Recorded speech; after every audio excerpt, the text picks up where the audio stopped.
नमस्कार दोस्तों, मेरा नाम है विमल सिंह। बालाजी स्टडी अड्डा में आपका स्वागत है। यूपी टेट का जो आपका पेपर हुआ था 28 नवंबर को, उसके अलग-अलग पोर्शन वाइज हम आपको प्रश्न जो पूछे गए थे वो करा रहे हैं। तो इससे पहले हिंदी के प्रश्न देखे थे, साइड में आई बटन पिछला वाला वीडियो आपको मिल जाएगा। आज हम देखेंगे सीडीपी के जो प्रश्न पूछे गए थे 30, उसके प्रश्न और उनके आंसर। तो सबसे पहला प्रश्न था कि निम्न में से कौन सा शिक्षण का स्तर जो है वो नहीं है? अवबोध, स्मृति, अभिप्रेरण या प्रत्यावर्ती? तो इन चारों में से आपका जो अभिप्रेरणा का स्तर है, ये आपका शिक्षण के स्तर में नहीं आता है। बाकी सभी ये तीनों जो है वो आपके आते हैं। तो आंसर आपका 3 जो है यहाँ पर सही हो जाएगा। दूसरा प्रश्न आपका है कि विकास के मनोसामाजिक सिद्धांत का प्रतिपादन जो है वो किसने किया था? स्किनर, थॉर्नडाइक, एरिक्सन या हरलॉक? तो एरिक्सन के द्वारा जो है वो किया गया था। आपका ऑप्शन 3 वाला यहाँ पर जो है वो सही हो जाएगा। अगला देखते हैं तीसरा प्रश्न।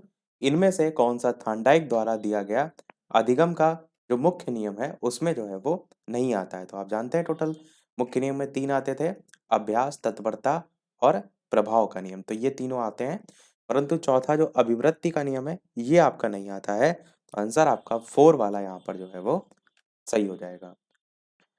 अगला चौथा प्रश्न है आपका कि कोहलर और कोफका के अनुसार सीखना जो है वो होता है सूझ के द्वारा, अनुकरण के द्वारा, प्रयास के द्वारा या फिर अभ्यास के द्वारा?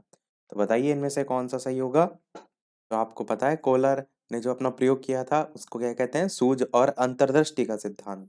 अचानक सूझ उत्पन्न होती है, तो आंसर आपका सूझ ही सही होगा। और गेस्टाल्टवादी मनोवैज्ञानिक में आते भी थे, कोफका वगैरह मैंने बताया था, तो सूझ द्वारा आपका सही होगा। अगला प्रश्न देखते हैं पांचवा। सामाजिक निर्माणवाद के जनक जो है वो कौन थे? पियाजे थे, नोवाक थे, वाइगोस्की थे या फिर ग्लासर फ्लेट थे? बताइए कौन सा इनमें से सही होगा? आंसर की बात करते हैं तो आपका वाइगोस्की यहाँ पर जो है थर्ड वाला ऑप्शन सही हो जाएगा। सामाजिक निर्माणवाद के जो है वो जनक थे। अगला देखते हैं छठा प्रश्न। इनमें से कौन विकास की जो विशेषता है वो आपसे पूछी गई है नहीं है? दिशात्मक होना, संचयी होना, विशिष्ट होना या अनियंत्रित एवं स्वतंत्र होना? तो आप जानते हैं विकास कभी भी अनियंत्रित नहीं होता है, बस आपका अनियंत्रित और स्वतंत्र होना वाला ऑप्शन यहाँ पर विशेषता नहीं है। अगला सातवां प्रश्न देखते हैं। सातवां प्रश्न था हेरिडेटरी जीनियस पुस्तक के लेखक जो हैं वो कौन थे? गॉल्टन, हरलॉक, वुडवर्थ या फिर रॉस? तो बताइए इनमें से कौन सा सही होगा?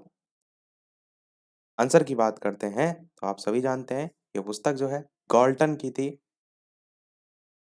जो आपका ये पेपर हुआ है इससे आपको एक अंदाजा भी लगेगा कि कैसे-कैसे क्वेश्चन दोबारा जब पेपर होगा पूछा जा सकता है। यानी एक ना एक पुस्तक आप देख रहे हैं हर साल पूछी जाती है, तो आप अगर पुस्तक रट लेंगे तो 1 नंबर आपका क्लियर पक्का हो जाएगा। यहाँ पर 1 वाला ऑप्शन सही होगा। अगला देखते हैं 8वां प्रश्न। संज्ञानात्मक संप्राप्ति का न्यूनतम स्तर जो है वो पूछा गया है। ज्ञान, बोध, अनुप्रयोग या फिर मूल्यांकन? तो आपके ब्लूम के द्वारा ये अलग-अलग विवरण दिए गए हैं जिसमें संज्ञानात्मक संप्राप्ति का जो स्तर लेवल होते हैं कैसे होते हैं? ज्ञान होता है, फिर आपका बोध होता है, फिर आपका अनुप्रयोग होता है, फिर आपका विश्लेषण होता है, फिर आपका संश्लेषण होता है और लास्ट में आपका मूल्यांकन होता है। ये सभी मैंने आपको जो मॉडल पेपर कराए थे उसमें बताए भी थे। संज्ञानात्मक स्तर भी, भावात्मक वाले भी, और उनका एक साइकिल सीखने को लेकर ट्रिक करके भी बताई थी।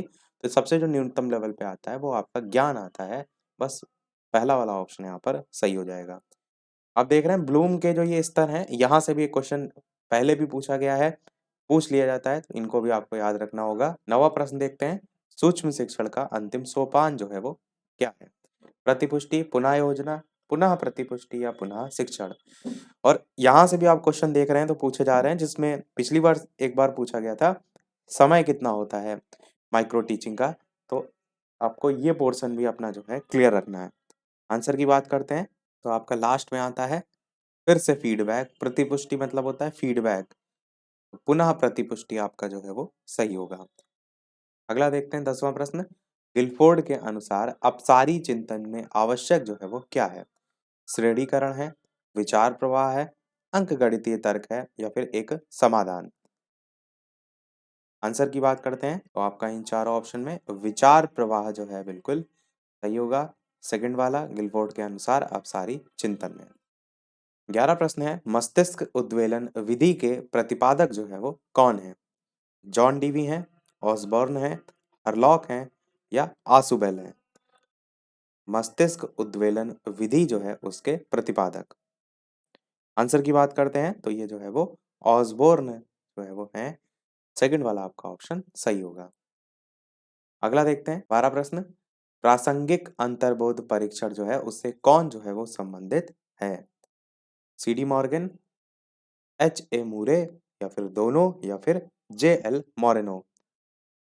आपको पता है दोनों ही जो है वो प्रासंगिक अंतर्बोध परीक्षण, थर्ड वाला आपका ऑप्शन यहाँ पर सही हो जाएगा। दोनों ही इससे संबंधित थे। इसको हम कहते हैं टीएटी। टीएटी की फुल फॉर्म क्या होती है? Thematic apperception test. अगला देखते हैं 13 प्रश्न। सृजनात्मक चिंतन की पहली अवस्था जो है वो क्या कहलाती है? आयोजन, उद्भवन, प्रबोधन, या फिर संशोधन? तो आपका इन चारों में से प्रिपरेशन जो है, आयोजन जो है आपका पहला वाला यहाँ पर जो है वो सही होगा, जो कि आपका सृजनात्मक चिंतन की पहली अवस्था कहलाती है। अगला देखते हैं 14 प्रश्न। उद्दीपक अनुक्रिया सिद्धांत का प्रतिपादन जो है वो किसने किया था? थॉर्नडाइक, गेस्टाल्ट, दोनों, या फिर इनमें से कोई नहीं? आंसर की बात करते हैं तो उद्दीपक अनुक्रिया सिद्धांत आपका थॉर्नडाइक जो है इनके द्वारा जो है वो दिया गया था। उद्दीपक मतलब स्टिमुलस, अनुक्रिया मतलब रिस्पॉन्स। एस आर थ्योरी करके भी थॉर्नडाइक करके पूछा जाता है। अगला है प्रश्न 15।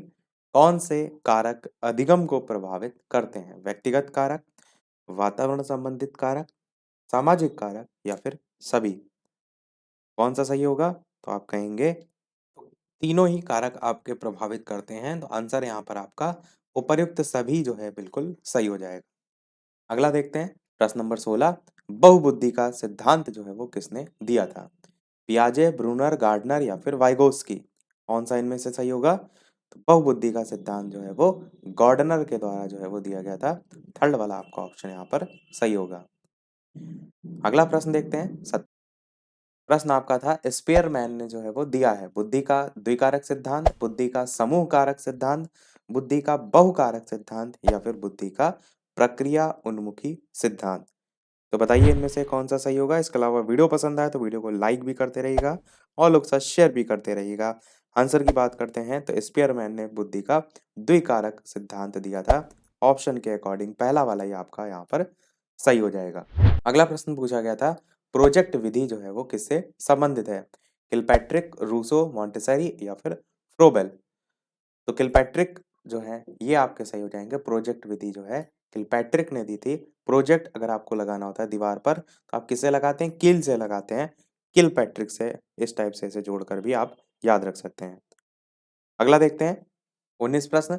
पाठ योजना में छात्र के पूर्व अधिगम से संबंधित है उद्देश्य लेखन, प्रस्तावना प्रश्न, मूल्यांकन प्रश्न, या फिर लक्ष्य कथन? तो बताइए कौन सा इनमें से सही होगा। आंसर की बात करते हैं इन चारों में से प्रस्तावना प्रश्न सेकंड वाला जो है यहाँ पर सही हो जाएगा। पाठ योजना में छात्र का जो पूर्व अधिगम है उससे संबंधित होता है प्रस्तावना प्रश्न। 20 प्रश्न आपका है गलत वाक्य को चुनना है। छात्र सबसे अच्छा स्वाभाविक वातावरण में सीखते हैं, छात्र सबसे अच्छा करके सीखते हैं, छात्र सबसे अच्छा खेल खेल में सीखते हैं, या छात्र सबसे अच्छा नियंत्रित वातावरण में सीखते हैं? गलत यहाँ पर वाक्य जो है आपको छांटना था। तो आपका इन चार ऑप्शन में से गलत चौथा वाला है कि छात्र सबसे अच्छा नियंत्रित वातावरण में सीखते हैं। ये आपका गलत है। बाकी अच्छा खेल खेल में सीखते हैं, करके सीखते हैं, स्वाभाविक वातावरण में सीखते हैं, ये तीनों जो है वो सही हैं। तो आंसर आपका यहाँ पर चौथा वाला सही हो जाएगा। नियंत्रित वातावरण में नहीं सीखते हैं, खुले वातावरण में सीखते हैं। आप ये कह सकते हैं नियंत्रित मतलब ये नहीं है कि आप बच्चे को डरा रहे हैं, उसे किसी प्रकार का दंड दे रहे हैं, तो वो आपका किसी भी प्रकार से सही नहीं होगा। अगला देखते हैं प्रश्न 21। संविधान का किस संशोधन है जिससे शिक्षा के अधिकार पर बल दिया गया है? 52, 86, 68, या फिर 22? बताइए कौन सा सही होगा। ऑप्शन एबीसीडी में से शिक्षा के अधिकार पर बल जो है वो 86वां संविधान संशोधन 86 जो है आपका सही होगा। अगला है 22 नंबर प्रश्न।